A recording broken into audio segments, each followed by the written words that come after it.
The Prime Minister heads to Washington with more trash talk from Trump. This is Now You Know. I'm Rob Snow. All the news you need to know. This is Now You Know with Rob Snow on News Radio. 1 week after his party's election win, Prime Minister Mark Carney is off to Washington. The Prime Minister will have a meeting tomorrow with U.S. President Donald Trump.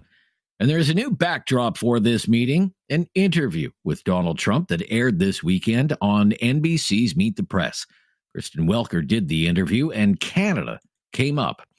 During the interview, Trump used his usual lines about the United States subsidizing Canada and wanting to make Canada the 51st state. He called me. He was very nice, and I congratulated him. He had a victory. It's a very close victory. It's there's no majority or anything, so that's going to make things a little bit difficult, I think, for him to run. But he nevertheless had a victory, and he's a very nice man, I think. Do you plan to talk to him about making Canada a 51st state? He wants to come and see me. He's going to come this week or next week. So will you talk to him about making Canada a 51st state, annexing Canada? I'll always talk about that. You know why? We subsidize Canada to the tune of $200 billion a year. We don't need their cars. In fact, we don't want their cars. We don't need their energy. We don't even want their energy. We have more than they do. We don't want their lumber. We have great lumber. All I have to do is free it up from the environmental lunatics. We don't need anything that they have. We're giving them. I asked Mr. Trudeau, who I call Governor Trudeau, I said, not Prime Minister, Governor. I said, Governor Trudeau, could I ask you one question? Why are we giving you $200 billion? Why are we subsidizing Canada? If Canada was a state, it wouldn't cost us. It would be great. It would be such a great, it would be a cherished state. Trump then went on to claim that the Canada-U.S. border is nothing but an artificial line. And then he was asked if he would rule out using military force to make Canada the 51st state. Would you rule out military force to take Canada? Well, I think we're not going to ever get to that point. It could happen. Something could happen with Greenland. I'll be honest. We need that for national and international security. But not with I think Canada? It's highly unlikely. I don't see it with Canada. I just don't see it. I have to be honest with you. Okay, but you don't rule it out for Greenland. And by the way, Canada, they spend less money on military than practically any nation in the world. They pay NATO less than any nation. They think we're subsidized. They think we are going to protect them. And really, we are. But the truth is, they don't carry their full share, and it's unfair to the United States and our taxpayers. But you are not ruling out military force to take Greenland. I don't rule it out. I don't say I'm going to do it, but I don't rule out anything. No, not there. Ahead of his meeting with President Trump, Prime Minister Mark Carney was asked what he's hoping to get out of tomorrow's meeting. For the first meeting, as I mentioned in my remarks, and the President and I discussed when we had our constructive call, there are two sets of issues. There are the immediate tariffs, both sectoral and so-called reciprocal and fentanyl tariffs, and then there is the broader relationship. So addressing both sets of issues. We'll see how that progress goes. It's important to get engaged immediately, which has always been my intention, has always been his intention, and I'm pleased to have the opportunity for quite a comprehensive set of meetings that will take place on Tuesday. The Prime Minister was also asked how he would avoid being, quote-unquote, ambushed in the Oval Office like Ukraine's President Volodymyr Zelensky. I go there with the expectation of constructive, difficult, but constructive discussions. That's the spirit of the conversations that the President and I had. You go to these meetings well prepared, understanding the objectives of your counterpart, and always acting in the best interest of Canada, and we'll go from there. Thank you. As for Trump's continued talk about wanting to make Canada the 51st state, Carney repeated again it's never going to happen. And he also cautioned those who may be hoping for some speedy agreement on anything between Canada and the United States. It's always important to distinguish want from reality. La volonté et la réalité, right? What someone wants and what is reality, and what the Canadian people clearly have stated, virtually without exception, is this will never, ever happen. And if any of the leaders of the party and their representatives would attest to that, I think the votes attest to it. I think the public dialogue attests to it as well. We are, we're meeting as heads of our government to discuss that partnership. Now, I'm not pretending those discussions will be easy or they won't proceed in a straight line. There'll be zigs and zags, ups and downs. But as I said in my remarks, I will fight for the best deal for Canada and only accept the best deal for Canada and take as much time that's necessary. Today, there is something brand new for Canadian industry to worry about. In a post on social media, Donald Trump said the American movie industry is dying a very fast death. And so he announced he has ordered his officials to look into bringing a 100% tariff on all movies made in other countries.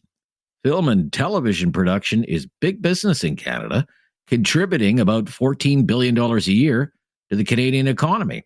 About half of that work is what's known as foreign production. Ontario and British Columbia account for more than 60% of that business in Canada, followed by Quebec and then Nova Scotia.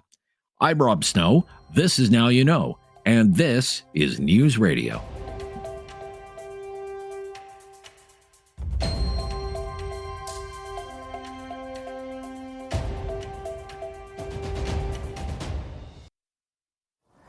Critical thinking is not dead. Now You Know with Rob Snow. Returns on News Radio. They'll hold the autopsy tomorrow for the Conservative Party of Canada. MPs will have a meeting on Parliament Hill to go over what went wrong with their election campaign and how a big lead over the Liberals just a few months ago fell apart. And they'll pick someone to lead the party in the House of Commons because the party's leader, Pierre Poilievre, lost his own riding on election night. So what will happen to Pierre Poilievre now? Well, we learned on Friday that a riding will open up for him and that it's one of the safest Conservative ridings in the country, Battle River Crowfoot in Alberta. Damien Kirk was just reelected there with almost 82% of the vote, but he said he's going to step aside so that Pierre Poilievre can run in a by-election in that riding. Conservative strategist and commentator Neil Brody says that development should mean Poilievre is safe for now. We heard at the end of last week that a Conservative MP in Alberta has decided to step down, presumably to let Mr. Poilievre run in his riding and get a seat in the House of Commons. So I think that that's put off the push to oust him. I mean, there may be a few people who are upset and try to rally support to get rid of Mr. Poilievre, but I don't think they'll find broad support. I think if memory serves, they need 20% of the caucus to do that. There is a tradition, although it's not a rule, just a tradition, that if a leader of a political party is trying to win a seat in the House of Commons in a by-election, the Prime Minister calls that by-election soon and doesn't wait for 6 months. There's another tradition, but again, it's not a rule. The other parties don't run candidates in that by-election, all to give the party leader an easy path to the House. On Friday, Prime Minister Mark Carney said he would call that by-election soon if that's the Conservatives' plan. If it's the decision of him and the Conservative Party to trigger, if I can put it that way, a by-election, I will ensure that it happens as soon as possible. Okay. No games, nothing, straight.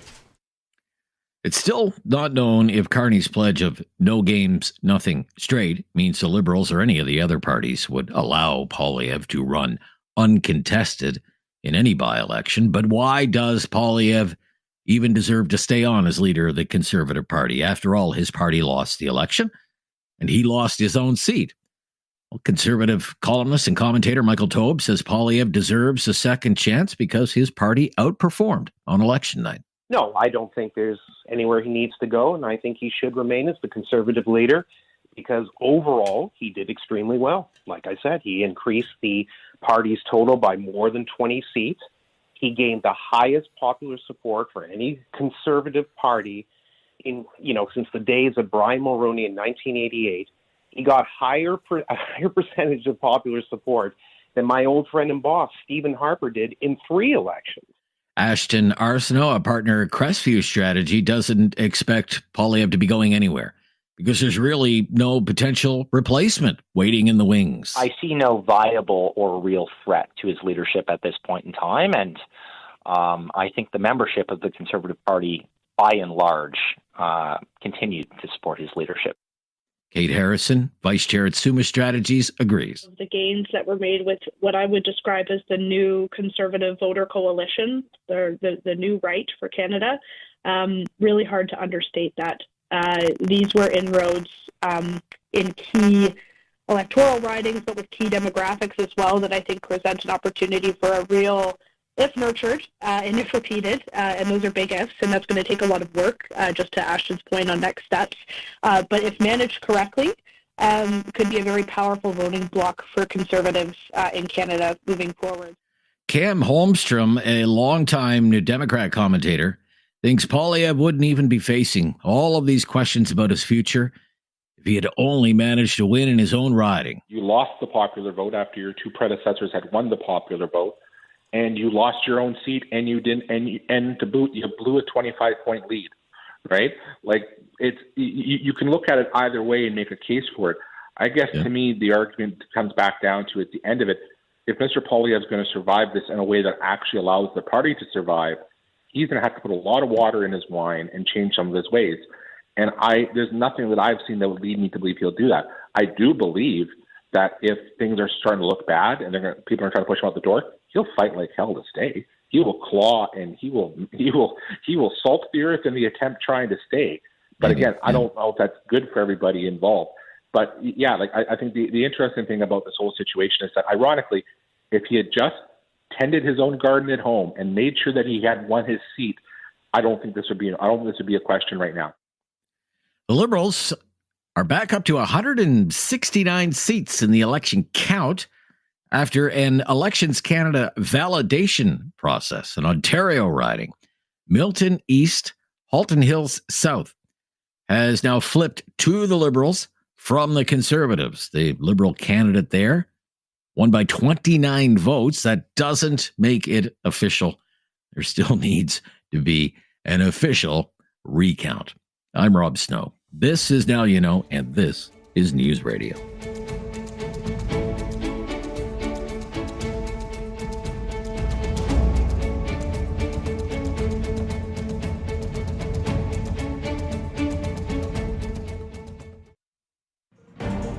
Now You Know with Rob Snow continues on News Radio.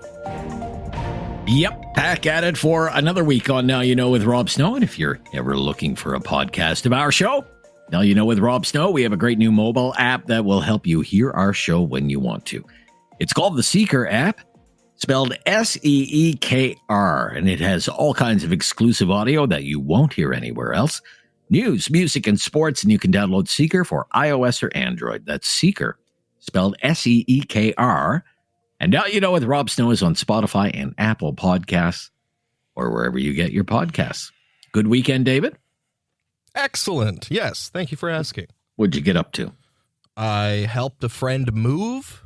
Okay. And then I played some golf yesterday. So. Well, there you go. You rewarded yourself with a round of golf. How were the conditions? This would have been your first round of golf for the season. Yeah, early first May. round of the year. Okay. Little late for the opening date. Usually it's earlier than that in this part of the country, but we had a really nasty April. But course was wet. I'm not going to lie to you. It was wet. And the greens did not winter very well. Some winter kill on the greens, probably from that late snowstorm that we had. So I would say the conditions were fair, given the spring that we had. But and how was the game? How was David's golf game? Was that fair as well? I would say David's golf game was fair, given the conditions that we had. Okay. No, it was not bad. Okay. It was not bad. Because I played a few rounds back in March as well, my trip. So, well, it was certainly an exciting weekend for sports. Sovereignty. We talked about the Kentucky Derby on Friday, David, and that the two front runners were sovereignty and journalism.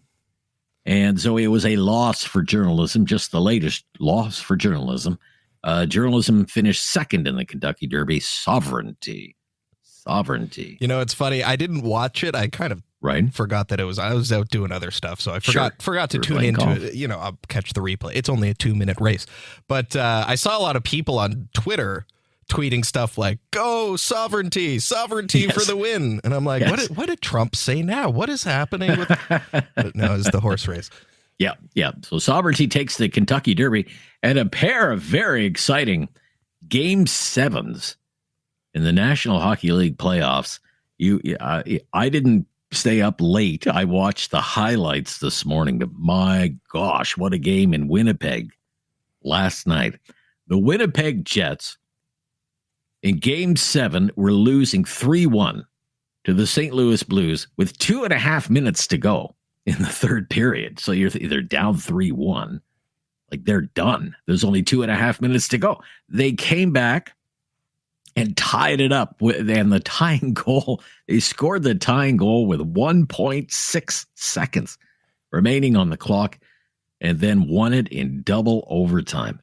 So the Winnipeg Jets will move on and they will face Dallas Wednesday. And Dallas played Colorado also in a Game 7. So that went into the third period. Dallas was playing Colorado. Colorado was leading 2-0 going into the third period. And you're thinking, all those great players on the Colorado Avalanche team, like Nathan McKinnon, whatever. There's no way they're going to blow a 2-0 lead. Well. Dallas has a player, Rantanen, who played for Colorado, and there was all kinds of controversy. Did he want to play there? And he was moved to Dallas and signed a contract extension. Lo and behold, this Rantanen guy scores a hat trick in the third period. He scored a hat trick in the third period. Unreal. And led Dallas to a 4-2 win over Colorado, with the fourth goal being into an empty net. And that was the hat trick goal. But just an amazing series of Game 7s in the first round of the National Hockey League playoffs. So round 2 begins tonight with Toronto. And what everybody is saying is going to be a heck of a series. It's the Toronto Maple Leafs and the Florida Panthers. Game 1 tonight. Edmonton on to the second round, and they'll play their first game in the second round against the Vegas Golden Knights tomorrow. And then, as I said, it will be Dallas and Winnipeg on Wednesday. Also of note, tomorrow, Dave, big Lotto Max jackpot. Oh, is it? There again. Yeah. Okay. $75 million, my friends. Ooh. I could do some. Imagine what you could do with $75 million. Imagine the golf you could play, the courses you could play on, David, with $75 million. Courses it would be like I could buy. Pebble Beach, here I come. Yeah, so $75 million is the jackpot, and then 12 prizes of $1 million. That is the draw for tomorrow. And I do love to look up the odds. The odds of getting all 7 numbers right and winning the jackpot on one $5 play for the Lotto Max for tomorrow night's draw. 1 in 33,294,800. Hey, somebody has to win. Those are your odds. Somebody's going to win. Okay. Could be you. Just imagine. Just imagine. Okay. If I'm not here on Wednesday, you know why. Our Newsday panel coming up right after the news at the bottom of the hour. This is News Radio.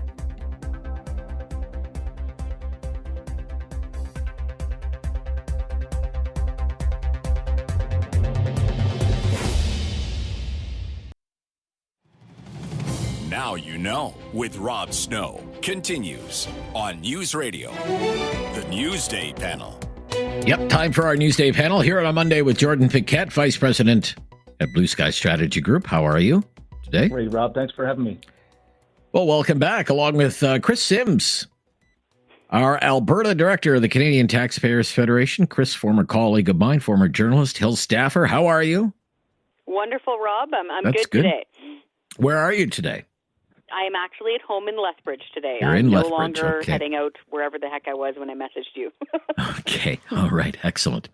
Jordan, ahead of Prime Minister Mark Carney's meeting with U.S. President Donald Trump, what are your expectations for any progress or, dare I say it, even announceables or outcomes? So my personal expectations, I think, for going into tomorrow, are a little bit tempered. I think the expectations on Carney himself are quite high. But this is going to be the first face-to-face meeting. So I suppose we'll be watching to see how the two get along. I would expect it's going to be more of a similar meeting to Macron and Stammer, as opposed to kind of the Zelensky type blowout. It seems that the two of them have had reasonable conversations on the phone. And it seems like Donald Trump's been watching parts of the election quite closely. So I think this is kind of just the start of something, and we'll see what they can start to build on from there. But if you look even as recently as yesterday, Donald Trump talked to NBC. There's still a big challenge there to overcome some of these policy gaps, and him continuing to threaten the 51st state, and now with this new 100% tariff on the film industry, that could be devastating. So we'll see what Carney's able to kind of get coming out of this. It'll be interesting to watch. That kind of came out of nowhere as well. But let's listen. Mark Carney was asked about what he expects to come of this meeting, and I think Jordan, he tried to kind of temper expectations as well. Let's listen here. It's always important to distinguish want from reality. La volonté et la réalité, right? What someone wants and what is reality, and what the Canadian people clearly have stated, virtually without exception, is this will never, ever happen. And if any of the leaders of the party and their representatives would attest to that, I think the votes attest to it. I think the public dialogue attests to it as well. We are, we're meeting as heads of our government to discuss that partnership. Now, I'm not pretending those discussions will be easy, or they won't proceed in a straight line. There'll be zigs and zags, ups and downs. But as I said in my remarks, I will fight for the best deal for Canada, and only accept the best deal for Canada, and take as much time that's necessary. Right. Nothing goes up in a straight line. Could be zigs and zags, difficult days ahead. So maybe he's trying to lower expectations. But what are you expecting to come of this meeting, Chris Sims? I think with President Trump, more than any other president in at least modern history, chemistry is what's going to really seal the deal here. If Prime Minister Mark Carney can hit it off in some way, get on the right footing with President Trump, that's the smartest thing he can possibly do. Because unfortunately, we're dealing with a personality here. We're not just dealing with policies. We're not just dealing with dollar and cents. If Carney gets down there and rubs him the wrong way to the point where he's annoyed, who the heck knows what is going to happen out of that? But I think it would be very smart for him to play his cards carefully, figure out a way to ingratiate himself into that guy's good graces, and try to figure this out. Because at the end of the day, if we have high tariffs, which are just trade taxes, all that happens is it hurts working people on both sides of the border. That's all that happens. It doesn't matter if these guys get along or like each other, don't like each other, write a book together, who cares? But they really need to make sure that Carney gets on a fresh page with Trump as best as they possibly can.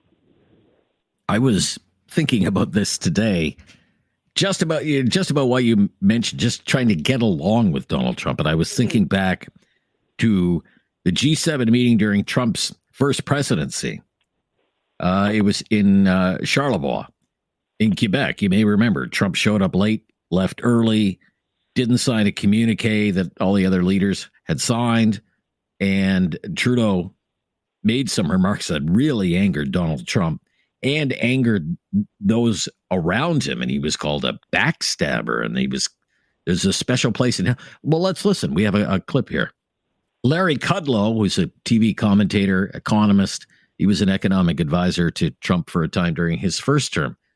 This was Larry Kudlow on CNN back then. Listen what to did this. he say that was so offensive? President Trump accused him of lying. Well, he holds a press conference, and he said the U.S. is insulting. He said that Canada has to stand up for itself. He says that we are the problem with tariffs. What the non-factual part of this was they have enormous tariffs. I mean, they have tariffs on certain dairy and food products of a 295%. He was polarizing. You know, here's the thing. I mean, he really kind of stabbed us in the back. He really actually, you know what? He did a great disservice to the whole G7. He betrayed. Trudeau did. Yes, he did.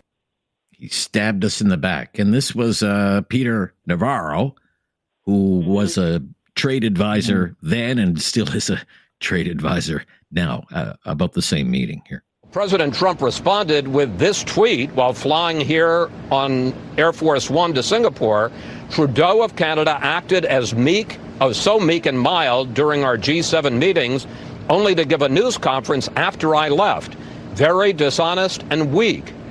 Question, Mr. Navarro, is that really how we want to deal with our second biggest trading partner? Chris, there's a special place in hell for any foreign leader that engages in bad faith diplomacy with President Donald J. Trump and then tries to stab him in the back on the way out the door. And that's what bad faith Justin Trudeau did with that stunt press conference. So maybe Mark Carney's not going to hell and to a special place in hell, and he's not a backstabber. Maybe we consider that progress, Chris? Yeah, so don't be cute. Don't be seriously, cute. don't be cute. Don't Right. pull stunts. Don't wait till he's back on the plane and then think that you're being adorable with your adoring fans. That soured the relationship. Legit did. So if Carney, I'll put it this way. If Prime Minister Carney can strike the same tone that he did in his first press conference when he was talking about the by-election, playing things straight, and he was super calm, I think this can go as well as we can expect. He needs to be that adult in the room. No more fun socks.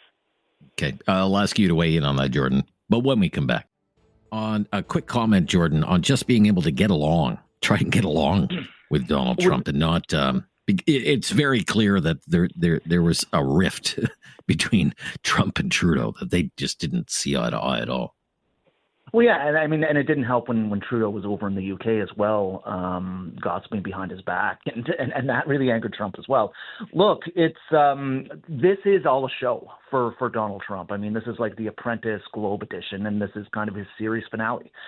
This is the last time he's going to hold this high office, presumably.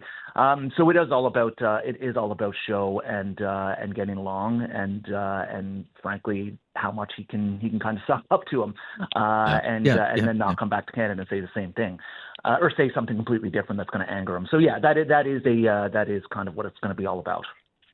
Okay. The Conservative Party, while all of that is going on in Washington, the Conservative Party is going to huddle tomorrow. The MPs will huddle tomorrow. They'll have a meeting about what went wrong, with the election. And they'll talk about Pierre Poilievre's future, find a replacement for him in the House of Commons in the interim. Chris, what are you expecting to come out of that meeting? Well, I think a lot of people have been seeing the kind of pledges of loyalty online from his members of parliament and various supporters over the last week or so, and I think we're just going to see a formalization of that. We're going to see them say, yeah, we know the NDP collapsed, and you got the highest percentage of votes since, I think, 1988. You know, New Kids on the Block were topping the charts the last time this happened, so good showing. Sorry it didn't work out, and soldier on is what I'm expecting. Okay. Do you have any idea who may lead the Conservatives in the House, Chris? Do you think it'll be Andrew Scheer? Would that be your guess? Mostly. I haven't heard any other names coming forward. There's a lot of popular MPs, like Melissa Lantsman is very popular apparently within her caucus, and now we've got brand new MPs who are pretty prominent in their own way, like Andrew Lawton and Aaron Gunn. But as far as experience goes, I've only heard the serious. I mean, those two are recommendation newbies. They'll be Andrew Scheer. newbies, like those two. Yeah, you know, exactly. They got to find out where the washrooms are first. Exactly. Okay. Whereas Scheer reads like speaker policy book for fun. Like he does that. Yeah, exactly. Fun, so. Yeah. I mean, he's, been there, done that, has several T-shirts. So, you can't, he just has the experience to do the job. What are you expecting to come of it tomorrow, this Conservative Party caucus? Are you expecting anything shocking, like we're going to go through the mechanics of the, whatever it's called, the Reform Act, and Pierre Poilievre's future's up in the air? What are you anticipating, Jordan? Yeah, I'm not expecting any big fireworks tomorrow. It seems like most things have been kind of put to bed. They have a seat picked out for Pierre to run in. I think with the Reform Act, I would expect caucus will pass it. I expect they'll probably be encouraged to pass it. I mean, that's just a conservative piece of legislation that's been there. They're the only caucus that uses it. I wouldn't see that as any type of a slight on the leadership. It's just something that they always avail themselves on. I agree with Chris. Probably going to be somebody like an Andrew Scheer type who will take over as their interim leader, and it seems like it's going to be a pretty quick period of time before Pierre has a seat again. And then finally, I think they'll probably talk about a bit of a campaign review, which I also expect to be kind of quick and to the point as well, and announce it perhaps moving up the convention date to the fall.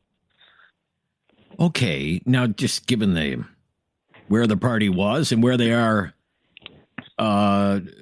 today, is somebody going to have to walk the plank here? Like Jenny Byrne's name keeps coming up here, that if somebody blew this, and maybe she blew it, and there has to be somebody needs to be a sacrificial lamb if Poilievre is going to show any kind of contrition here, any humility at all. And a lot, like all the fingers are pointed at her. Do you think something comes of that, Chris? So, full disclosure, I've known a lot of these players for a long time. Sure. Quite often, I am annoyed to point out that fingers are often pointing at her. Just looking at this from a purely political standpoint, looking at the gameplay of campaigns, if we compare it to the polls from 6 months ago, yeah, this is a big problem.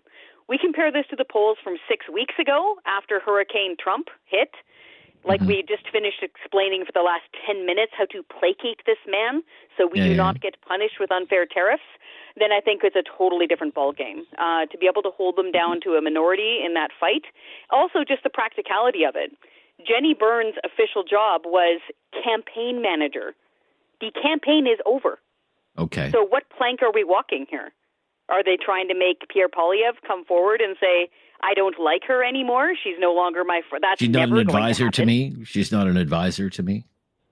That would be like, they might be able to try to say something like that. But as far as these two's professional relationship goes, that's like Bret Hart saying he never wants to be around the British Bulldog ever again in his life. It's just not going to happen. Okay. Thought you'd like the Alberta reference. No, I think Bret Hart. No, I think Bret Hart was with the Anvil. Bret Hart hung out with the Anvil. Okay, the British Bulldog is his brother-in-law. God rest his soul. Yeah, but it was They're all married in. All right, I got you. Okay, all right. WWE, WWF. Is this Monday Night Raw? I thought this was the Newsday panel. All right, we'll be right back. I have to get Chris because we have Chris is on the line from Alberta today in Lethbridge. We have to talk about all this separation stuff. Just let me ask you very quickly, Jordan, for a comment on Jenny Byrne's future in the Conservative Party. What do you see happening there? Yeah, I mean, looking at the successes from the campaign, that also has a lot to do with the campaign manager. So, I mean, sure, there should be some accountability to look back at a couple of things that went wrong. But to what Chris's point was before, 6 weeks ago, this was looking like a very different campaign. People had counted Conservatives out, and the areas that we picked up seats was just a great success in that sense. And I think really remaking the demographics of the party towards something that's a lot more younger and more sustainable into the future. So those are things that Jenny and the campaign would have had very much shared in the success of. Now, let me ask you this, because you used to work for Rona Ambrose, who was an Alberta MP. But what do you make of all this talk of Alberta separation that's happening now, Jordan? Well, I won't know as direct as Chris, but having spent a lot of time out in Alberta and with Rona and everybody, I mean, there is a huge sense of resentment in a lot of parts of the province. And I think when they look at how Confederation is working, and they see sometimes Quebec gets some extra special attention and special things that they want, I think Alberta kind of looks at it and says, hey, why don't we get that too? We provide so much more to the GDP of this country. And yet every time we look around, we seem to get kicked in the face by Ottawa. So I think there's some of that sentiment out there. I think what Danielle Smith is doing right now is trying not to ignore it, not trying to stoke the flames, but she does have to protect her own leadership as well. And when that rises sentiments out there, you at least have to give them a platform to have a voice and have that conversation. All right. But a minute and a half, Chris. Go ahead. What's going on I think there? Jordan's bang on all of those points, and I can't stress this enough for folks who are listening in Eastern Canada, speaking here from Alberta. This is real. This is absolutely real. People are done. I'm talking to like normal working people, business owners, etc., who are done. Just to give you an idea of numbers, just equalization alone, okay, the amount of wealth and money generated here in Alberta that we send to Ottawa, which is then redistributed to other have-not provinces, it's been more than $70 billion with a B since this started in 1957. That's not counting like the energy cap that Ottawa is sticking on us that's going to blow a $20 billion hole in the Canadian economy, going to cost 40,000 jobs. Like, Albertans are totally fed up. And Alberta has the world's third largest oil reserve. So that's what Danielle Smith means when she talks about sovereignty within a united Canada. So this language is serious, and that is why they're working on referenda words now. And Preston Manning is also getting involved. So don't ignore this. Yeah. Don't ignore it. Okay. All right. Thank you very much Thanks, for Noman. the contribution today. Great to hear from both of you. And we'll speak soon. Jordan Paquette is Vice President of Blue Sky Strategy Group, and Chris Sims, Alberta Director, Canadian Taxpayers Federation, former journalist, Hill staffer as well. I'm Rob Snow. Talkback coming up next, right after the latest breaking news here on News Radio. It's time to talk back. On Now You Know with Rob Snow. Call now. And have your say. 1-833-668-2577. Welcome to Talkback. 2 hours of debate and discussion on the big issues of the day. And today, Trump and Canada, Carney and Trump, Carney and Canada. Let's kick all of this around for a couple of hours. Donald Trump. Here we go again with Donald Trump talking about Canada. We have talked about this before, but we really should talk about it again. What do you think is up with Donald Trump? Why do you think Donald Trump has this obsession with Canada? What is really going on here? Why will he not stop talking about Canada? Why does he keep bringing these things up? Why does he talk about Canada becoming the 51st state of the United States? Why does he keep doing that? What do you think? 1-833-668-2577. Why does he keep talking about his desire to see Canada become the 51st state of the United States? It just never ends. Phone lines are open right now. We'd love to hear from you. You would think that he would have bigger things to worry about than little old us, but he just won't stop talking about it. It just keeps coming up. It came up again this weekend when he was asked about Canada during a long interview with Meet the Press on NBC. And a lot of this stuff he has said before, the United States subsidizes Canada. The United States doesn't need anything Canada has. Canada takes military protection from the United States for granted, doesn't pull its own weight. And he was asked during this interview that aired this weekend, will you rule out using military force to make Canada the 51st state? And he kind of laughed, but in the end, no, he didn't rule it out. So we're going to play this part of that interview again. Roll the tape. You have long talked about making Canada the 51st state. There's obviously a new Prime Minister of Canada, Mark Carney, who you spoke to after his victory. He says that you didn't talk to him in that call about making Canada a 51st state. No, he called me. He was very nice, and I congratulated him. He had a victory. It's a very close victory. It's there's no majority or anything, so that's going to make things a little bit difficult, I think, for him to run. But he nevertheless had a victory, and he's a very nice man, I think. Do you plan to talk to him about making Canada a 51st state? He wants to come and see me. He's going to come this week or next week. So will you talk to him about making Canada a 51st state, annexing Canada? I'll always talk about that. You know why? We subsidize Canada to the tune of $200 billion a year. We don't need their cars. In fact, we don't want their cars. We don't need their energy. We don't even want their energy. We have more than they do. We don't want their lumber. We have great lumber. All I have to do is free it up from the environmental lunatics. We don't need anything that they have. We're giving them. I asked Mr. Trudeau, who I call Governor Trudeau, I said, not Prime Minister, Governor. I said, Governor Trudeau, could I ask you one question? Why are we giving you $200 billion? Why are we subsidizing Canada? If Canada was a state, it wouldn't cost us. It would be great. It would be such a great, it would be a cherished state.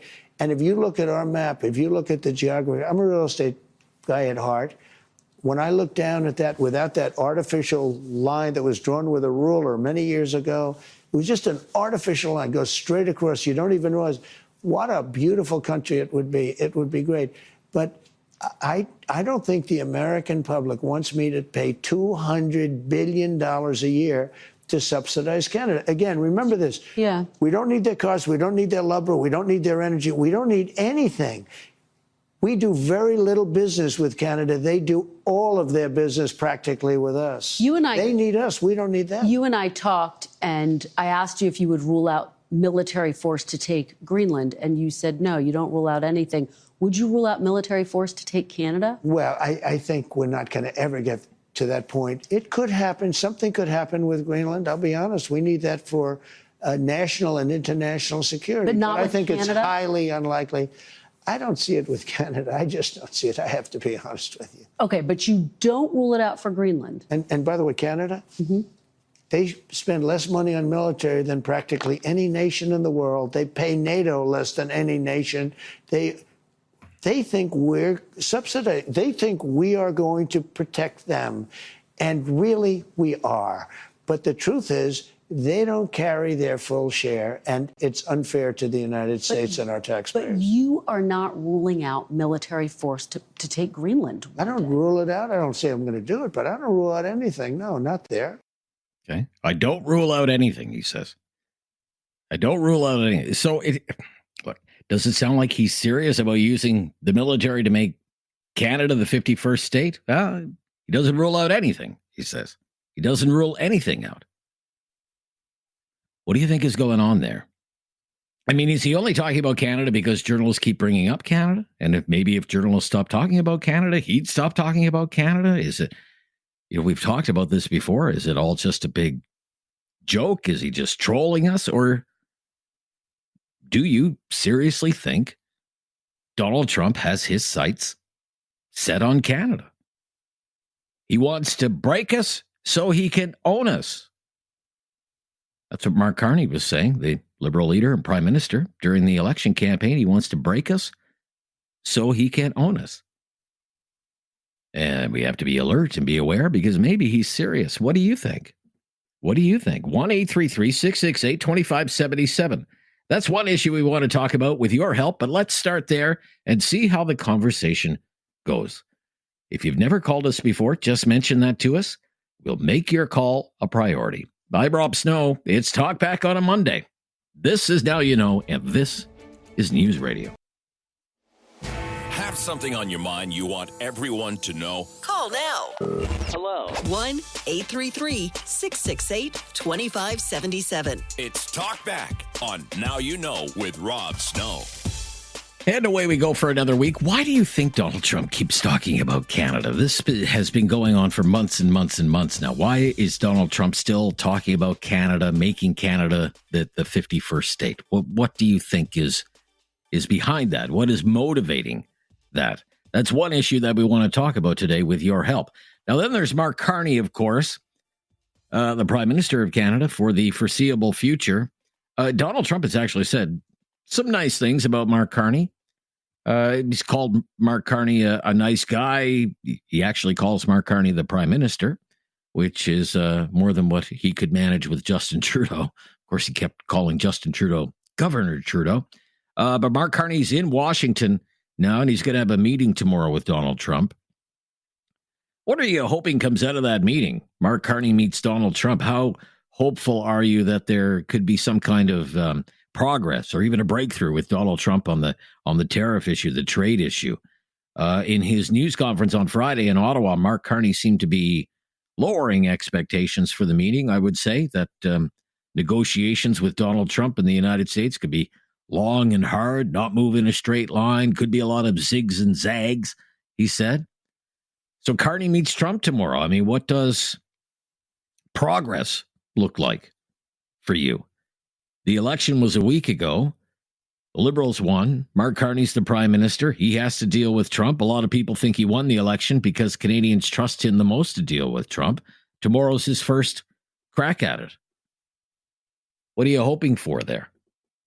1-833-668-2577. Up first today is Michael in Halifax. Thanks for calling, Michael. You're on the air. Is that me, Michael? That would be you, Michael. Yes. Wow. What a great deal for you on a Monday first call. Yes. To me. Yes. Yeah. I'm pleased to do so, sir. Listen, yes. I think that there's not a chance in the world that every politician doesn't have a humongous ego. And I think that plays in a little bit in part to the whole Canada, what a feather in his cap, right? I mean, if he pulled that off, he's going to go down in history as the guy that, amalgamated North America, basically. But, really? Okay. Yeah, but do you think he's serious? Do you think he's serious when he says he wants Canada to be the 51st state? He gets another 40 million people for his tax base.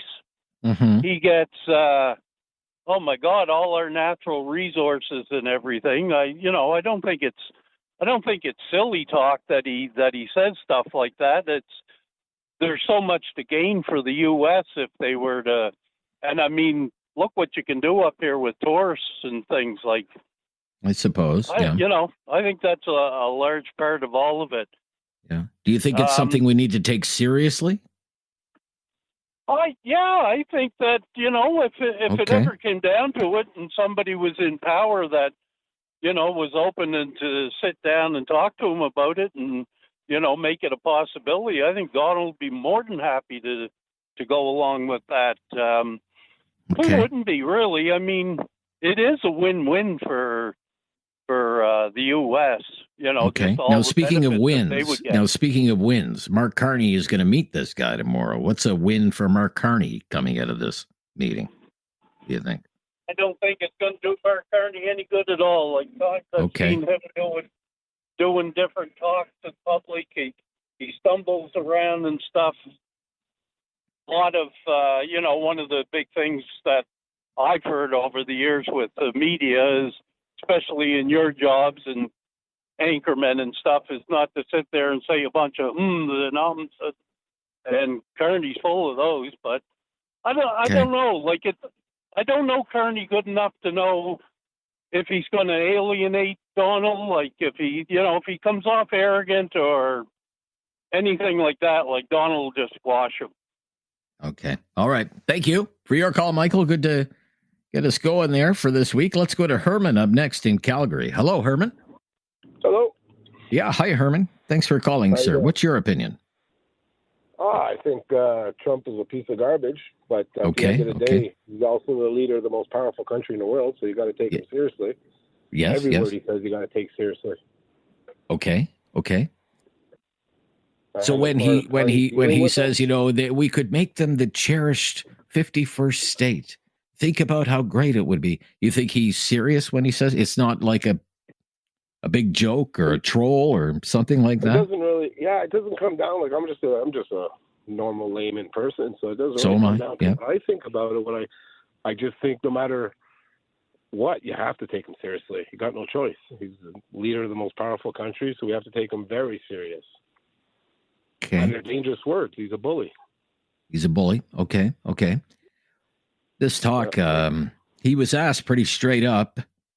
David, let's play the shorter clip of where he's asked about using military force. Let's play a little bit of that. Would you rule out military force to take Canada? Well, I think we're not going to ever get to that point. It could happen. Something could happen with Greenland. I'll be honest. We need that for national and international security. But not I with think Canada? It's highly unlikely.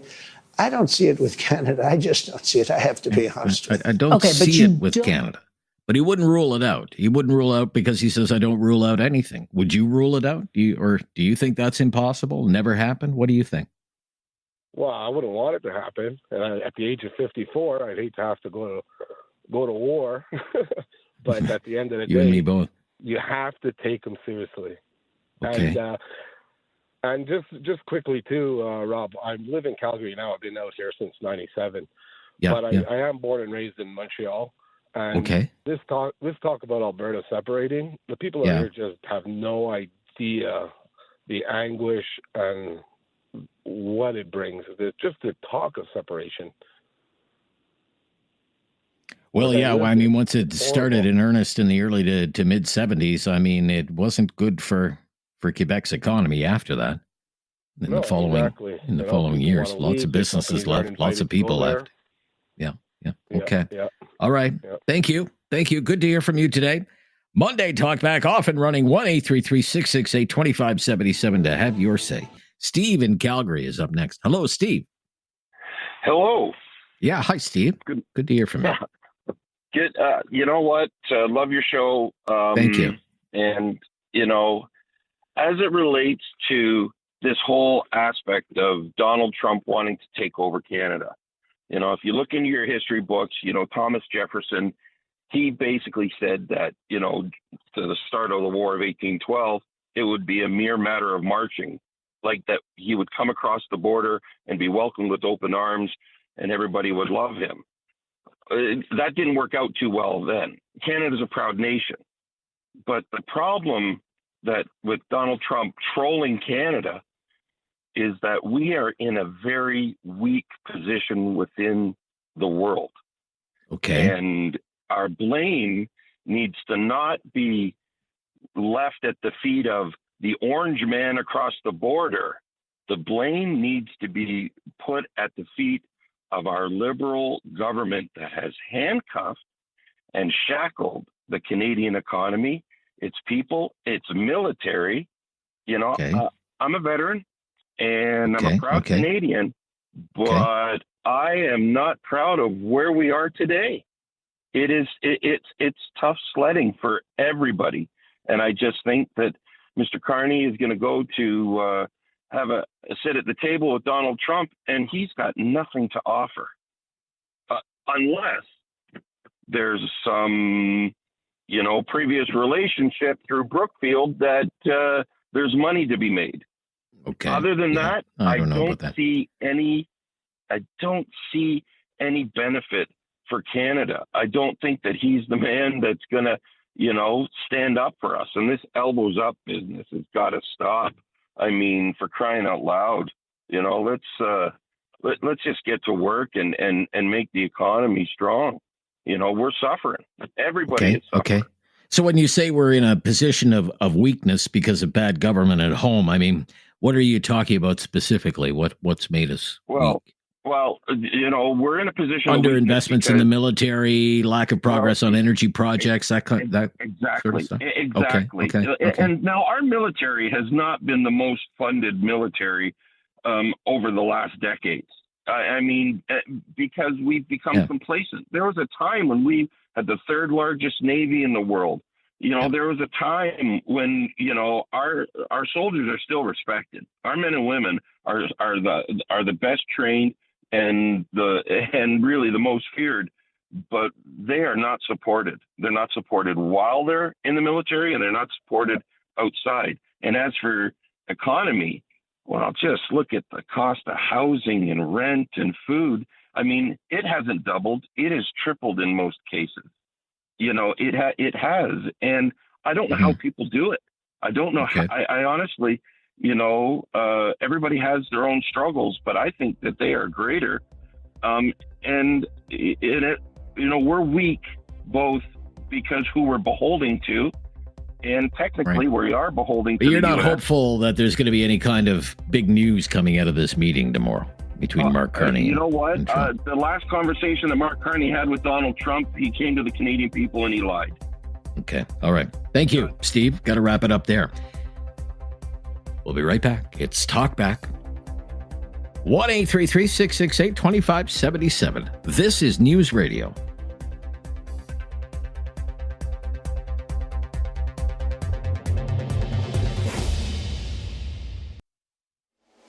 Have something on your mind you want everyone to know? Call now.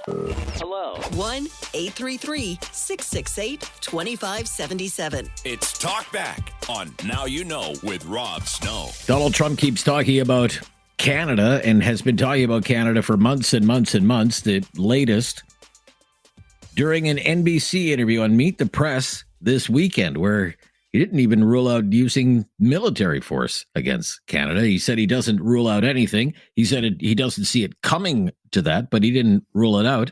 But why do you think he keeps talking about Canada in these terms?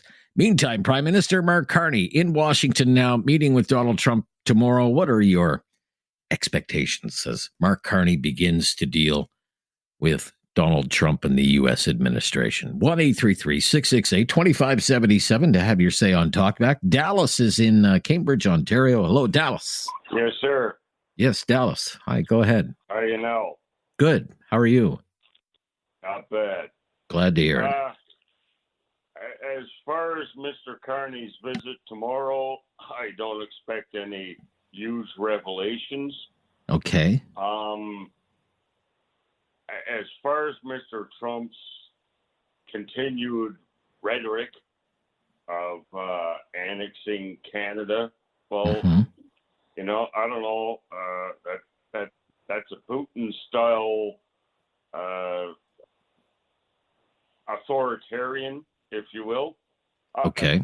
Personally, Mr. Trump can be a smart businessman, even though he's went bankrupt 5 times. But at the end of the day, he needs to pick his battles, and he's picked the battle with the wrong people. Why do you say that? On this side of the border.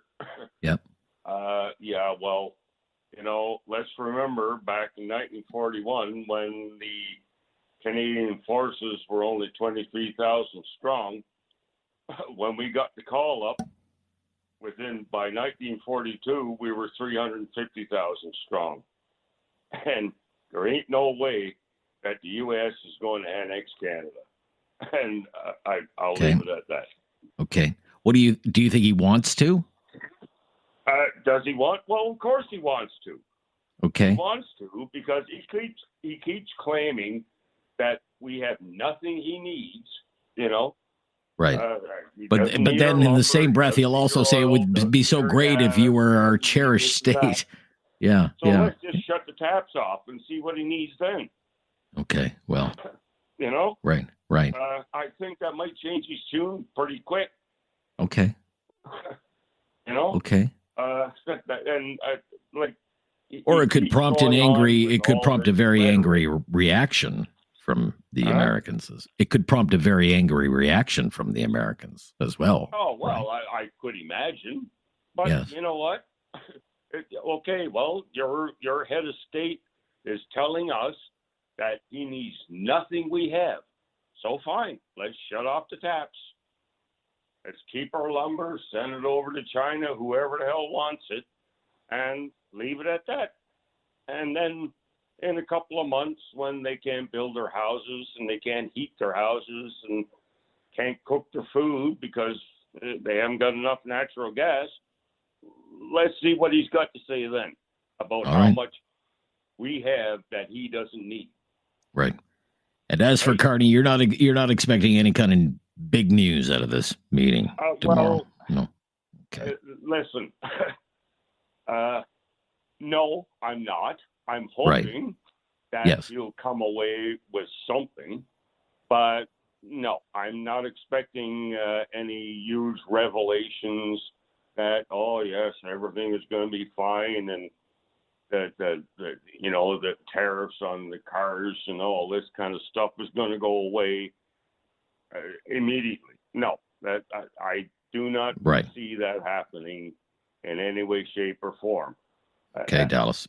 Thank you for your call, Dallas. I'm going to wrap it up there, sir. I think you've made your point. You've made it pretty well. To Nova Scotia, Keith is on the line from Nova Scotia. Hi, Keith. Yeah. Hi, Rob. How are you today? I'm good, Keith. Why do you think Donald Trump keeps bringing the same things up over and over again about Canada? Well, I think it's because he can. Because he can. Okay. Yeah. What do you mean by that? Well, I think he can because he is throwing little pieces of information out there to make people think. He likes to create chaos. Okay. And I think that the things that he said about Mark Carney being a nice man, they don't mean jack squat. No. To him. Okay. Yeah. Because he has no respect for anybody. Loyalty with Donald Trump, it's a one-way street with Donald Trump. I'm sure you may agree with that. He has no loyalty to anybody. He is just loyal to Donald Trump, and the moment that you show any kind of pushback, you're out. Yeah, you're out. You're an enemy after that. Attack you. Yeah. Yes, he can attack you. And I don't think he'll never get over what Justin Trudeau did to him when he made fun of him. That is in the back of his mind, and that will stay there. He will never let that go, even though Trudeau's not a prime minister. Not on the scene anymore. Yeah. Yeah, I think he's just kind of like, having fun with this 51st state thing, because when you think about it, if Mark Carney goes in there and they do bring that topic up, he's got to be really careful about how he handles that situation, because you know what happened with Volodymyr Zelensky? Oh, yes, that could happen with any world leader. With Donald and the way Trump. he was treated in the Oval Office while the cameras were rolling and, everything else, right? Yeah. That could happen with any world leader except for his buddies, the people that he wants to impress, and you know who I'm talking about. Okay. Right? Okay. And right. So I think that tomorrow is going to be, I don't think anything, I just hope nothing comes, I just hope it doesn't go sideways. Right. Because with him, it's not a big blow up. Never know. Right. Okay. Very interesting commentary there, Keith. Thank you so much for your call from Nova Scotia today. And you can join the discussion as well on Talkback at 1-833-668-2577. But we have to stop here. Up next is Mary calling from Alberta. Hello, Mary. Hi, Mary. Hi. Hi, Mary. Good to hear from you today. What's your opinion, Mary? Well, this is going to be bizarre, but I'm going to say it anyways. Okay. I believe, and this stuck with me when Trump was running for president, he said something about China. So I want to bring China and Russia into the equation. He said, if China came in and attacked Canada, I don't know, because they don't pay their 2%, that I'll let them attack them. And what China and Russia keep saying is they say that the Canadian Arctic belongs to them.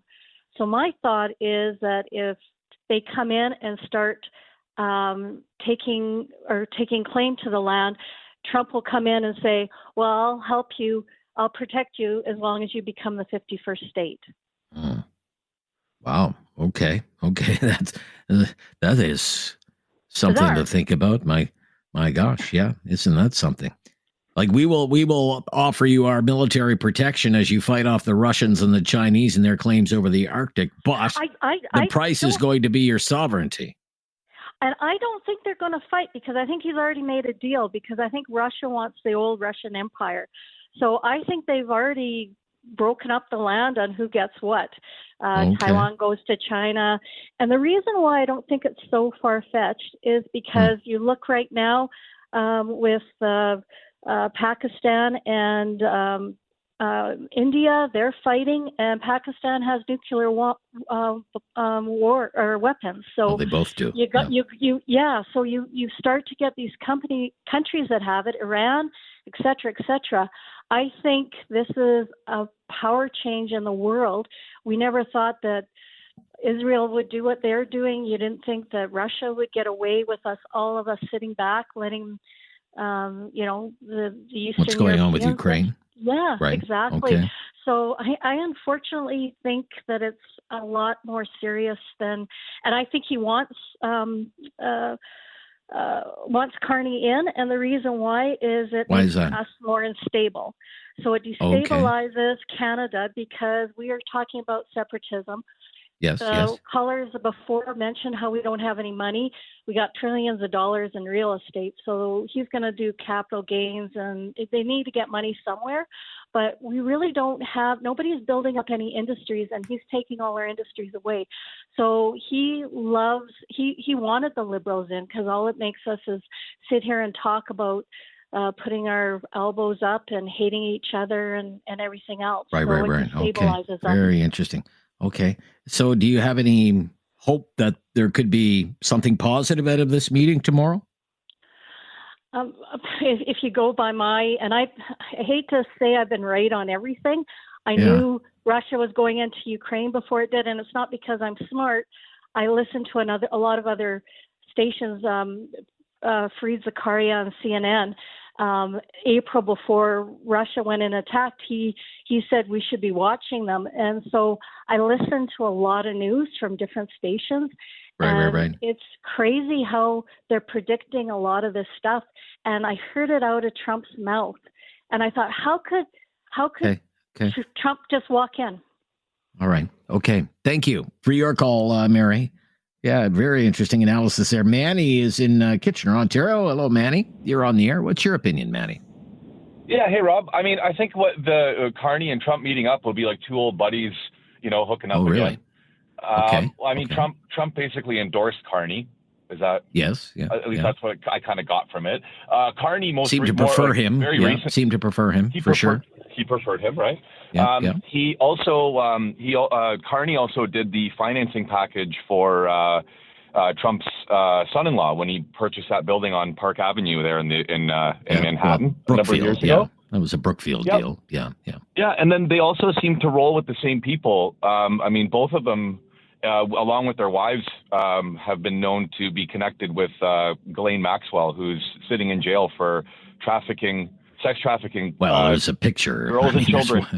There's a picture. There's a picture of them at the same garden party. We have a tummy picture with Mr. and Mrs. Carney with her. Not to say a picture is a picture, but drawing the lines out a little bit from it. I mean, it's to a person who's sitting in jail for trafficking children and girls to nobody. And then all we have are these pictures, and both of them have been in the same circles as an individual like that. So I think they're going to have lots to talk about. They seem to be rather chummy, and I think it's going to go just fine for everybody but Canadian people. So So on this business of Trump, I know he keeps talking about Canada and wanting to make Canada the 51st state. How seriously do you take that?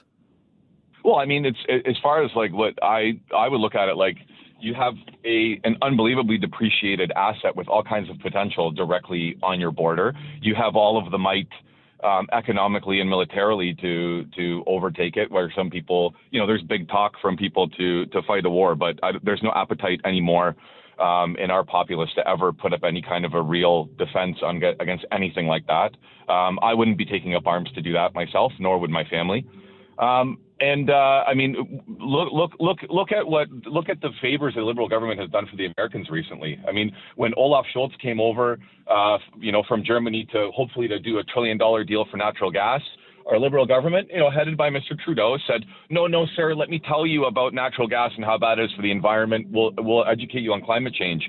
And then about a year and a half later, Japan came to the other side and said, hey, we'd love to do $1 trillion deal with you and buy your natural gas. And then the same thing kind of happened. But Japan was then driven into the arms of the Americans who, I mean, their natural gas sector is doing fantastic. And I mean, when you've got a country right next to you whether we're super dependent on them or not, it's kind of inconsequential because now they basically can control the flow of anything into and out of Canada. Okay. We're just at the behest of them. Thank you for sharing your thoughts today, Manny. We will stop here. Be right back. If you're on the line. You will get on the air shortly on Talkback on News Radio. Have something on your mind you want everyone to know? Call now. Hello. 1-833-668-2577. It's Talkback on Now You Know with Rob Snow. Talking about Donald Trump and Canada, and Donald Trump's constant talk about Canada and wanting to make Canada the 51st state. And our Prime Minister, Mark Carney, is going to meet Donald Trump tomorrow in Washington. Are you hopeful that anything positive will come of that? Would love to know. Steve in Calgary up next. Hi, Steve. You're on the air. What's your opinion, Steve? Well, my opinion is, I hope Carney does well. Now, Carney mostly only cares about Carney, not Canada. But he's going to be probably Prime Minister of Eastern Canada for a long time because the West, like Alberta, is out. So I hope he's able to do a good job for Eastern Canada. Because here in Alberta, we got lots of oil, and we want to live like Saudi kings. And, it'll be big cars and big cigars. We'll all be driving Cadillacs. Right. Carney can go give away whatever he wants to give away in Eastern Canada, sort of thing. Alberta is tired of, these woke liberals, whether it's Justin or Carney or whatever it is. We got everything we need here. We got the oil, we got the money, we got the agriculture. We got everything we need to live like Saudi kings. And what's going to happen is when Alberta is out, Eastern Canada is going to be starving because we're not going to be there to look after our weaker sister, Eastern Canada. Okay. So you're not really on the topic today, Steve, so I'm going to move along. Thank you. We could talk about Alberta and the situation with Alberta and the anger in the West. We talked about it a lot last week. It's not necessarily the topic today. We're focused on Trump and the Prime Minister's, the Canadian Prime Minister's meeting with Mr. Trump in Washington tomorrow because it's a big deal. Let's go to Corey in Calgary. Corey, you're up next, Corey. Thank you. Hey, Rob. How's it going? I'm good, Corey. Thank you. Go ahead. I think Carney's going to feel like what it's like to have a bully hold you down tomorrow. I don't think Canada has a shot of sticking up for themselves. We've been relying on the states to protect us for hundreds of years, and I think, honestly, Trump's looking to make us a 51st state. And you think he's serious when he says that? I believe so. I think Trumplet's just a giant toddler, and he's just missing a soother. Okay. But in the back areas, I believe that Russia and the States are going to come together and try to make some new world order because Canada can't defend themselves. We can't fight. We don't have the firepower. And we can't say no. That's hence why we give our oil barrels away for $14 to the States and little to no cost for our energy, right? Because we use them as backup. They're like a big brother. Okay. And now he wants Canada and Greenland, and he's just going to take it. There's no one to stop him. Right. Wow. What a way to end this hour. Corey, thank you for your call. It's time to talk back on Now You Know with Rob Snow. Call now and have your say. 1-833-668-2577. Yes, we have 3 lines available. You should grab one.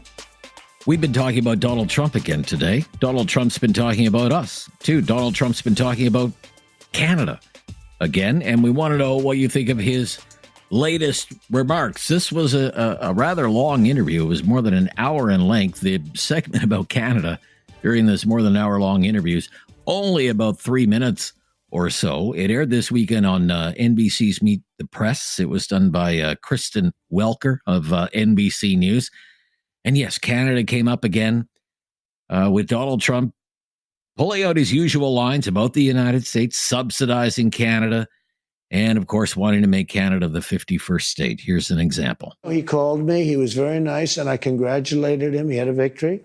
It's a very close victory. It's, there's no majority or anything, so that's going to make things a little bit difficult, I think, for him to run. But he nevertheless had a victory, and he's a very nice man, I think. Do you plan to talk to him about making Canada a 51st state? He wants to come and see me. He's going to come this week or next week. So will you talk to him about making Canada a 51st state, annexing Canada? I'll always talk about that. You know why? We subsidize Canada to the tune of $200 billion a year. We don't need their cars. In fact, we don't want their cars. We don't need their energy. We don't even want their energy. We have more than they do. We don't want their lumber. We have great lumber. All I have to do is free it up from the environmental lunatics. We don't need anything that they have. We're giving them. I asked Mr. Trudeau, who I call Governor Trudeau, I said, not Prime Minister, Governor. I said, Governor Trudeau, could I ask you one question? Why are we giving you $200 billion? Why are we subsidizing Canada? If Canada was a state, it wouldn't cost us. It would be great. It would be such a great, it would be a cherished state. And then he used that line about the Canada-U.S. border being nothing but an artificial line that was drawn so long ago. And what if we just erase that? And then he was asked if he would rule out using military force to make Canada the 51st state. Would you rule out military force to take Canada? Well, I think we're not going to ever get to that point. It could happen. Something could happen with Greenland. I'll be honest. We need that for national and international security. But not with I think Canada? It's highly unlikely. I don't see it with Canada. I just don't see it. I have to be honest with you. Okay, but you don't rule it out for Greenland. And by the way, Canada, they spend less money on military than practically any nation in the world. They pay NATO less than any nation. They think we're subsidized. They think we are going to protect them. And really, we are. But the truth is, they don't carry their full share, and it's unfair to the United States and our taxpayers. But you are not ruling out military force to take Greenland. I don't rule it out. I don't say I'm going to do it, but I don't rule out anything. No, not there. What do you think is going on there with those comments? I mean, maybe he's only talking about Canada because journalists bring up Canada. And maybe if journalists stopped talking about Canada, he'd stop talking about Canada. I don't know. Is he just trolling Canada? Or does he seriously want to take over Canada and wants to make Canada the 51st state of the United States? He wants to break us so he can own us. That's what Mark Carney was saying during the election campaign. And that's another issue that we've been talking about today at 1-833-668-2577, 1-833-668-2577. Mark Carney is going to meet Donald Trump tomorrow. Mark Carney's already in Washington, probably preparing for his meeting with Donald Trump. What are you hoping to come out of that meeting? How hopeful are you that there could be some kind of good news, maybe even a breakthrough with Donald Trump on tariffs and trade, maybe security? I'm not sure what is going to come out of it. I'd like to know what you think could come out of it and whether you're hopeful of some positive news. 1-833-668-2577. Back to the phone lines we go. George is calling from Big Valley, Alberta. Hi, hello, George. Today, comrade? I'm good. George, Hey. Thank you. Yeah. Well, Go ahead, George. Nothing's going to come out of it because, Carney's company, Brookfield, bailed out Jared Kushner for $1.5 billion. So they knew each other, and they've known each other for a long time. And I don't know what's actually going on there. But and as far as Mr. Trump, 51st state, and all, I mean, do any of you people in the news organizations actually check things out? Donald Trump does not have the authority under the American Constitution to do anything like that. Okay. He has some stuff he can do, like he can bomb or whatever. But to him, to invade a country, to annex a foreign country, it has to go to the Congress, has to go to the Senate, and has to be passed by them, and then he can do that. But you think the Congress... Who controls the Congress right now? No. And who controls the Congress right now? Right now, the Congress is controlled by the Republicans. So right now, it's a 50-50 split. In the Senate, and you have to have, for something like that, 60 votes in the Senate, and they will never, and not now, ever get it. Okay. And he doesn't have the authority. So why do you guys keep carrying water for Mark Well, because Carney? I'm not carrying anybody's water. I'm not carrying anybody's Yes, you water. I'm are. just no, I'm Mark not. Carney No, I'm does. not. Mark Don't Carney accuse. does. You are. You think I'm carrying Mark Carney's water? Absolutely. You must be new mainstream around here. medias are. Okay. Then why are you listening, sir? Go listen to somebody else. Goodbye. All right, we'll stop here. I'm Rob Snow. I don't carry anybody's water. And this is 1-833-668-2577. That's our call-in line to get in line on Talkback on News Radio.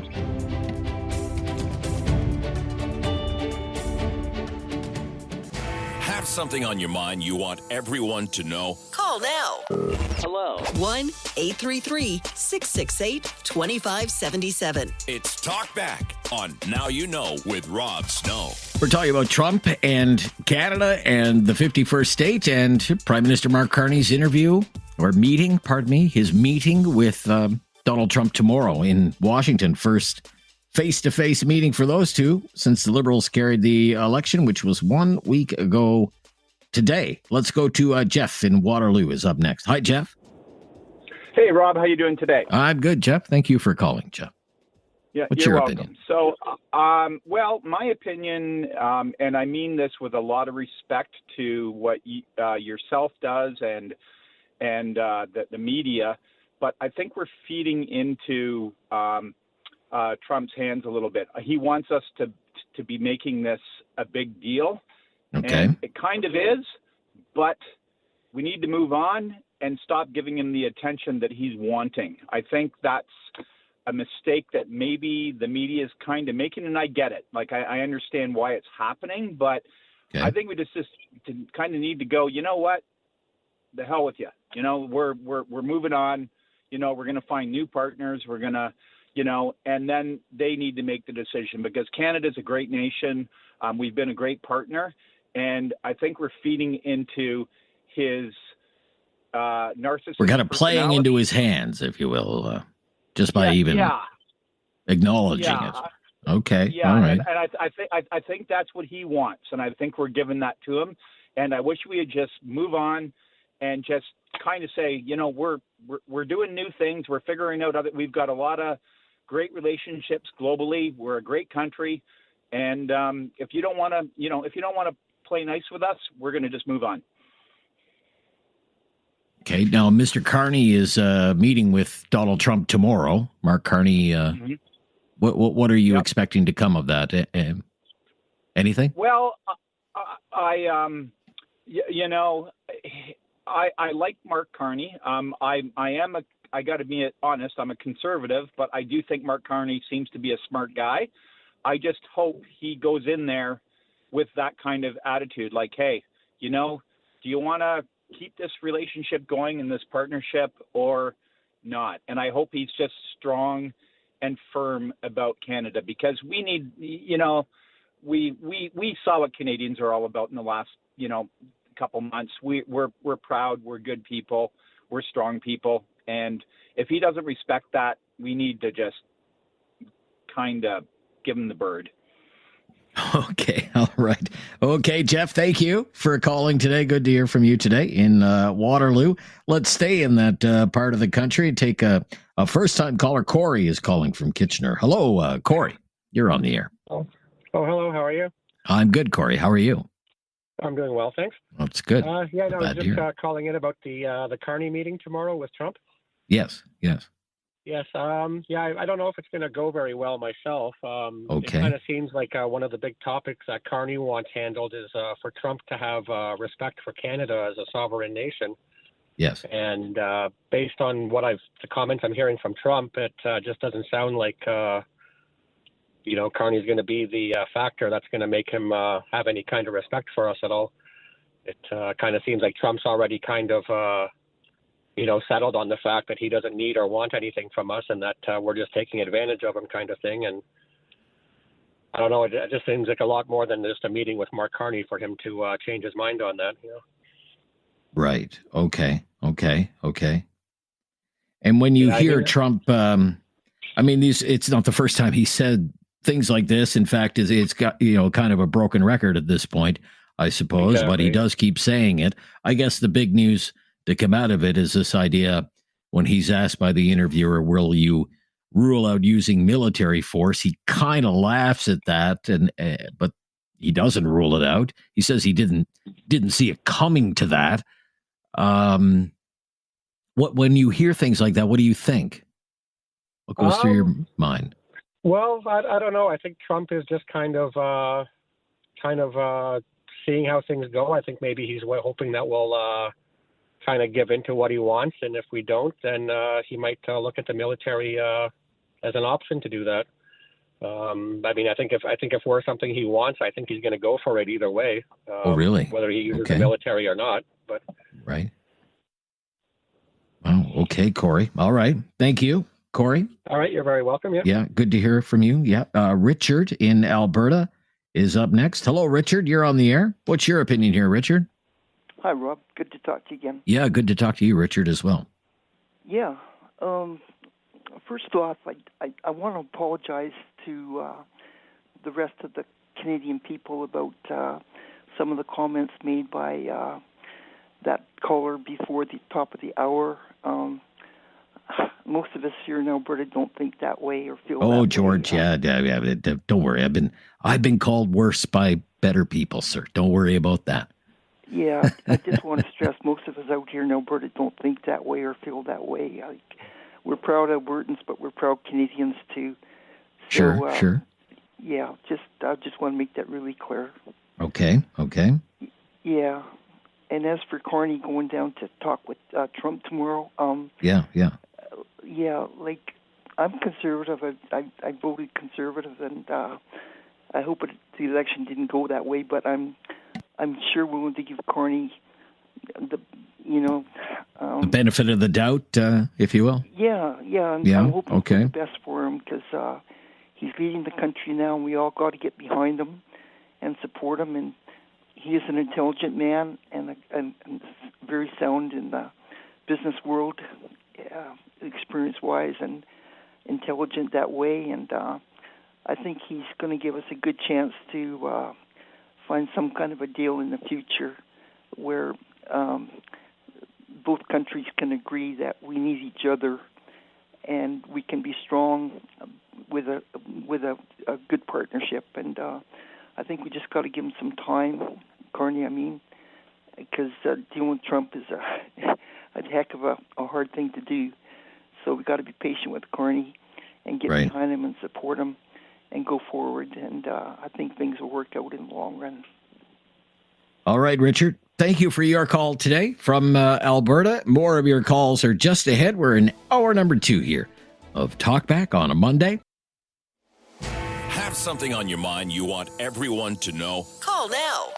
Hello. 1-833-668-2577. It's Talkback on Now You Know with Rob Snow. We've been talking about Donald Trump, his eyes on Canada, why he keeps talking about making Canada the 51st state. That came up again in an interview that aired over the weekend on NBC News Meet the Press.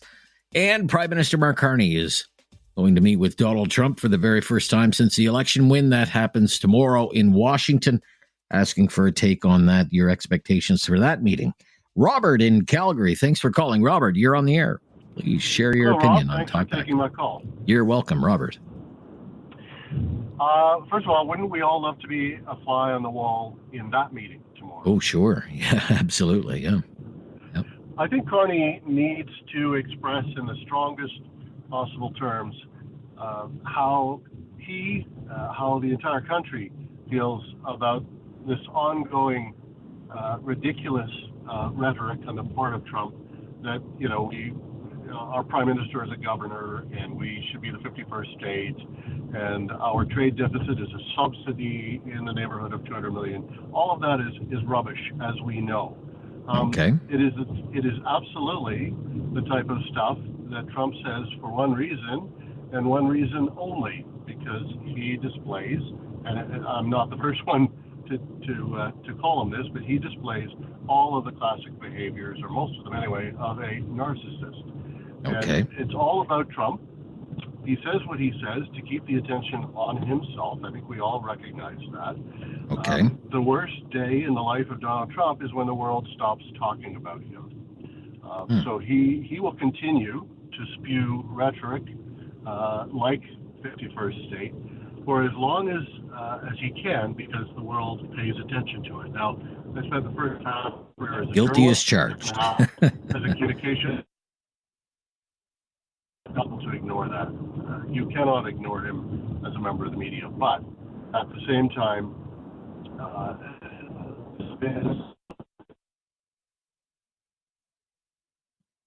and Carney needs to push back.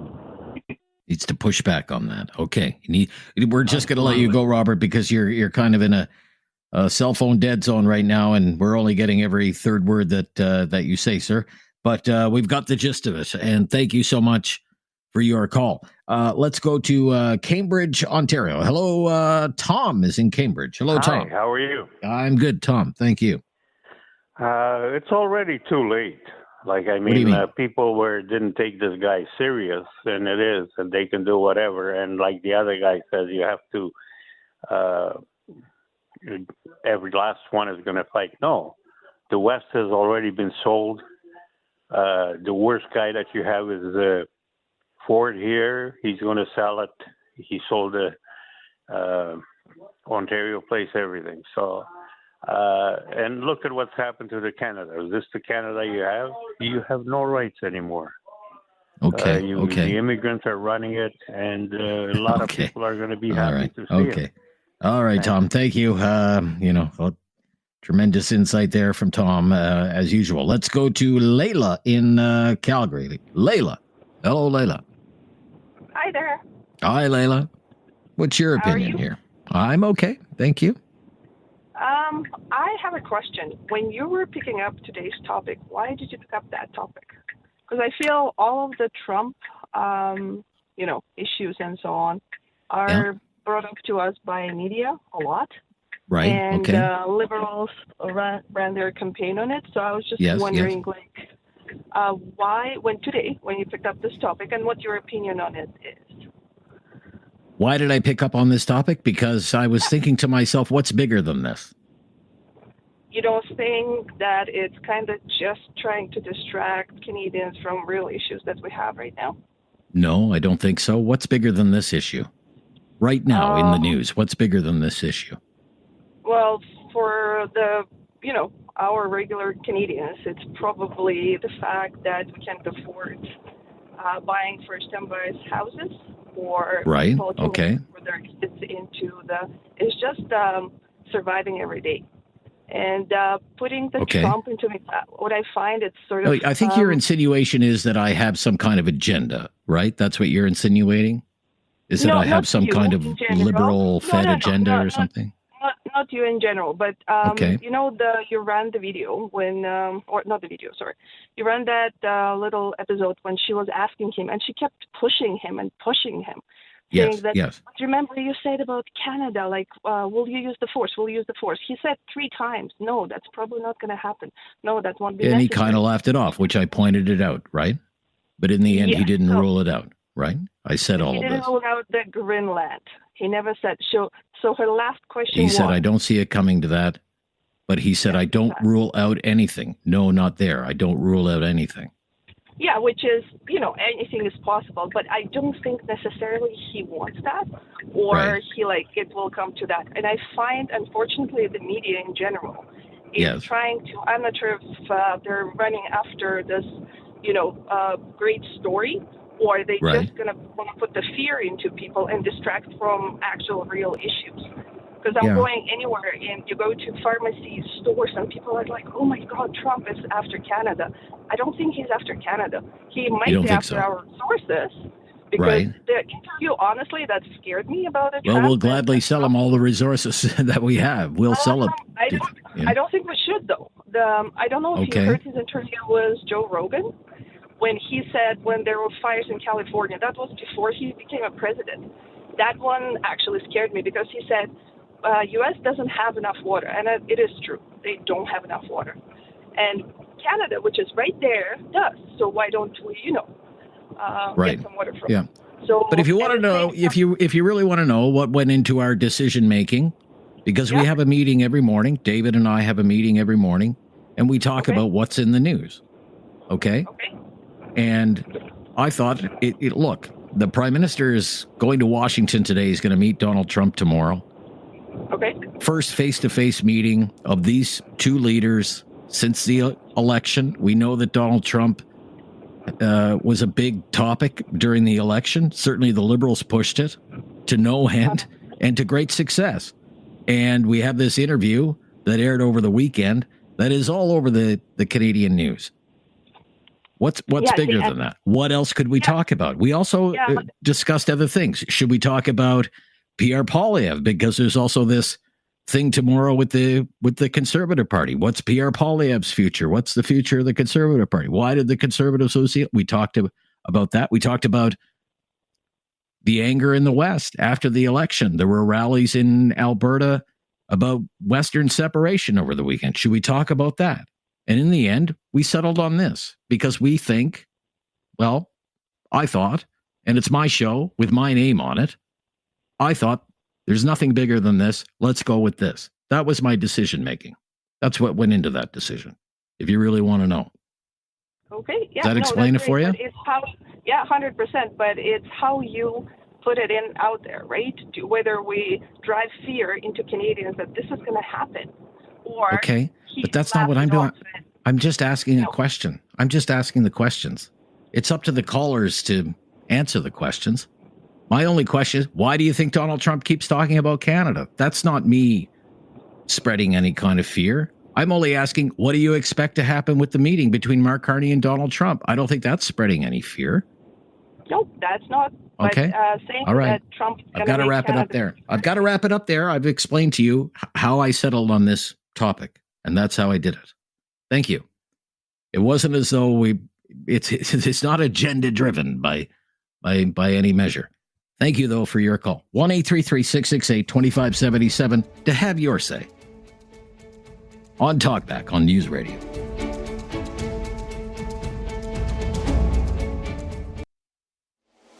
Have something on your mind you want everyone to know? Call now. Hello. 1-833-668-2577. It's Talkback on Now You Know with Rob Snow. We have been talking about Donald Trump in Canada and Mark Carney meeting with Donald Trump tomorrow at the White House for the first time. Donna is in Calgary. Hello, Donna. Hi. Hi, Donna. I'm not sure where I am in the queue. You're on the air right now, Donna. Yeah, I just wanted to mention something about the last woman caller there. I agree with some of what she had said about, Trump this, Trump that. And I was thinking back, when he was in power before this term that he is in now, he was in the news continually. Yes. And when that ended, I just thought, that's great. We don't have to hear about this guy anymore. It's like an accident on the side of the road. Everybody keeps talking about him. And then now he's in again, and seriously, every day. I mean, even when your topic's different, his name always comes up. And I know the importance of what's going on, and I'm interested to know what happens tomorrow when our Prime Minister meets with him. And I just think, I'm sure, Donald Trump is such a online presence. I'm sure he's on there every night looking at everything and what they're saying about him, and he has so many supporters. And I mean, you are for something, all you get is feeds about for it, or the other way, if you're against it, you're getting continually reels, and his ego is so big that it's feeding him and making him think, oh, I can take over Canada. Everyone in the world is telling me I can, and I wouldn't be surprised if that's what's feeding all this, the talk about him and everything. I love it. And I know we probably won't stop talking about him, but I know he's on the other side, and he's just loving it. He's loving it, yeah. Oh, yeah. I think if you ignore the bully and don't let him, see the reaction that's feeding him, I think he'll just go away. I hope.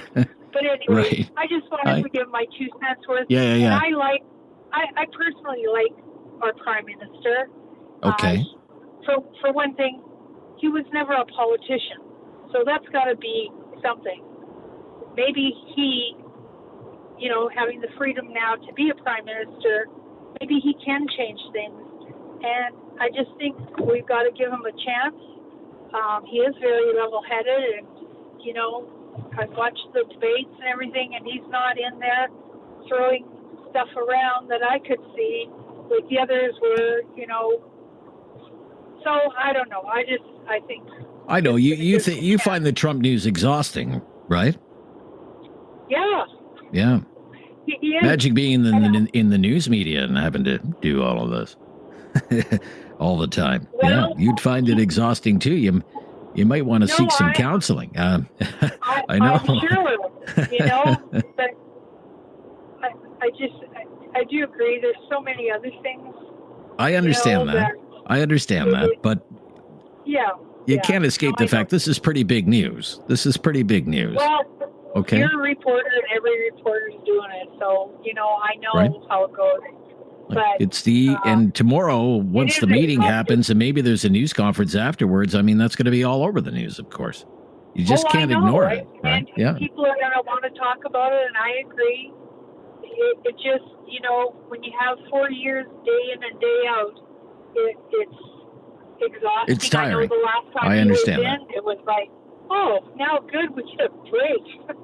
Right. And then he's back. It's like, oh my Of course, goodness. even when he wasn't president of the United States, he was still all over the news because of all those criminal cases and everything else that he was going through. They were camped outside the courthouse for days and weeks on end, right? Okay, we have to stop here. Your point is well taken, though, Donna. I get it. The exhaustion that comes from talking about this one man all the time. I appreciate that. It's Talkback. This is Now You Know on News Radio. Have something on your mind you want everyone to know? Call now. Hello. 1-833-668-2577. It's Talkback on Now You Know with Rob Snow. Well, it looks like Alan in Calgary is probably going to have the last point to make on Talkback today, as we've been dominated by talk about Trump and Canada and Carney today. Hi, Alan. You're on the air, Alan. How are you, Rob? I'm okay, Alan. Thank you. You almost get to go home. I already am home, sir. Thank you. But well, you get to get out of your office. That's right. That's right. Looking for a little clarification, not only for myself but for all your listeners. Okay. You know, the talk of Trump on the weekend with the tariffs that Canada charges, the outlandish, and then it was brought up on the clips you were playing to start the show about these 250% dairy and poultry tariffs and everything else. Now, I'm led to believe that they only kick in at a certain level to get onto those tariffs. It's a layered tariff. Am I wrong? That's my understanding of it. Yes. Okay, so they keep throwing out the 250%, which we're never going to hit. And I believe it's not a terrible tariff, but it is a way of protecting our dairy and poultry. Yeah, it's part of the supply management system that we have in Canada, right? Yeah. Yes. Yeah. And, you know, bringing in more is just going to cut back on our farmers, et cetera. But, you know, in a future show, maybe, if you're able to come out with, okay, here's how these tariffs really are so that people don't think that we are raping and pillaging the U.S. the way Trump and all of his cronies make it out to be. You know, there's tariffs been in place on everything going the other way as well, but under the North American Free Trade Act, they were all agreed upon tariffs. So just, you know, that's something everybody just, oh my God, we're charging 250% on their dairy. I can understand why he's upset, but that's not reality. Right. And when the last free trade agreement was negotiated, there was a little bit of market share that was given to the Americans. And my understanding is we compensated our Canadian farmers for that as well, for the loss of quota, because quota under our system of supply management, very big expense, as you can imagine. Right? Oh, to operate in that system. Yeah. I deal with a lot of the farming community. Yeah. And yeah. That quote is their livelihood, right? Yeah. Yeah. Yeah. So, yeah. Just something to think about, you know, possibly for a future show, and let people know what actually, not just the dairy, but other things as well. You know, they need us, bottom line. I hate to see Carney go down there and get pushed around. Okay. no need for it. They need us as much as we need them. All right. Great closing thoughts today. And look, thank you for all your calls today. Really appreciate it.